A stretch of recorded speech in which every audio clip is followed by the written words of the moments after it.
if you ever wanted to know what DevHub does, you've seen our videos, you've been on our Instagram, you've seen what we've been posting or what I've been posting or what the team's been posting to DevHub or individual employees have been posting. Here's kind of DevHub's world, right? So at the end of the day, we work with partners who white label our platform, and in some circumstances, we work direct with a brand. Right? For partners, they're typically in one of four categories. The SMB/media space, which is like small business. They're working with our platform to build small business sites, a lot of them, and typically they're a media company. The channel marketing space, which they're working with like a lot of dealer networks or authorized resellers, a lot of times in the co-op space or co-op world.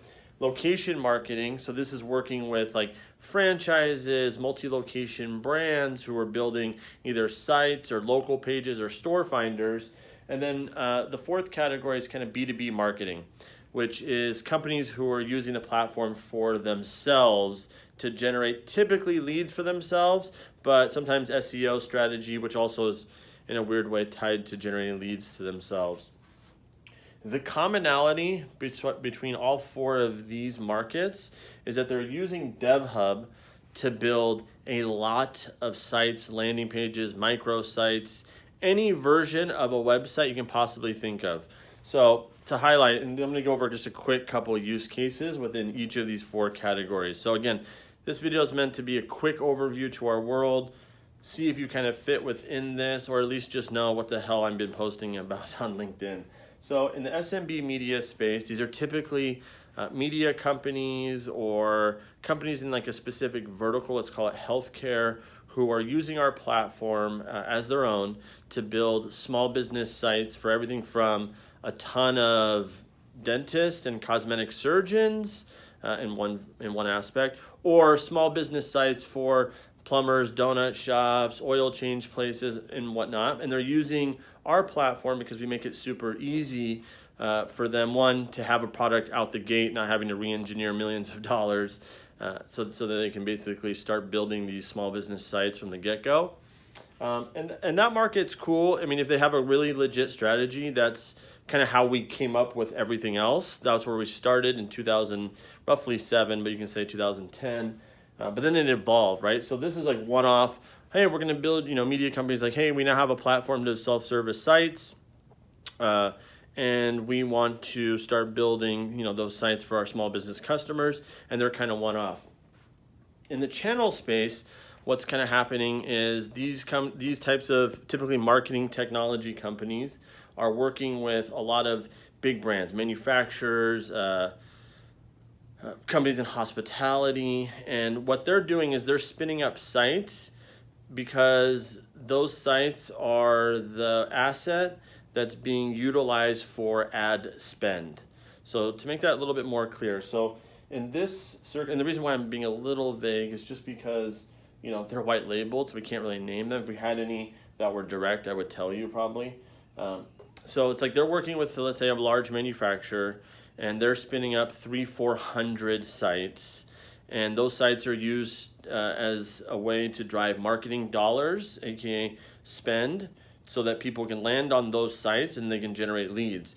Their whole focus is managing the spend.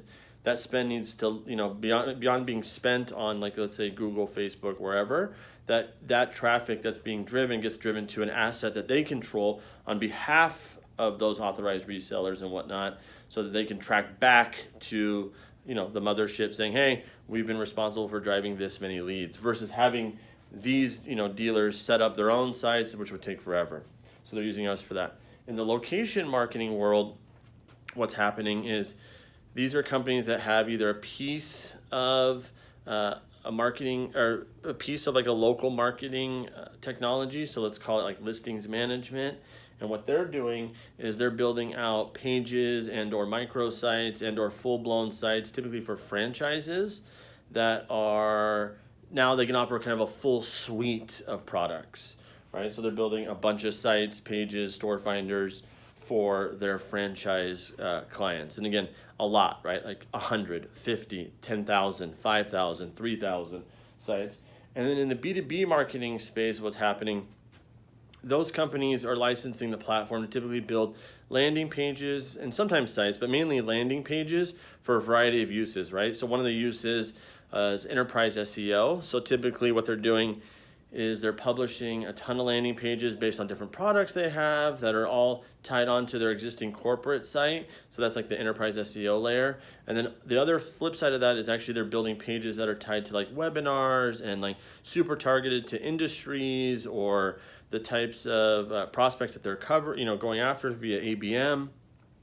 And so they're using the platform for that. So I just want to quickly hop on here. Hopefully I didn't confuse the hell out of you, but basically that's kind of the DevHub world. I would say in about 80%, 90% of the cases, we are going through one of these types of companies who represent the end brand. But every once in a while, we work direct with the brand. But again, the part that we power are those experiences, those sites, those pages, those store finders, but not the other piece that makes those sites go, which is generating the traffic to those sites. Besides being SEO friendly and all that stuff, like they still need like a dose of traffic. So hopefully that made it a little bit easier for you to understand the DevHub world. And I'm gonna expand on this more in coming videos, but thanks for tuning in.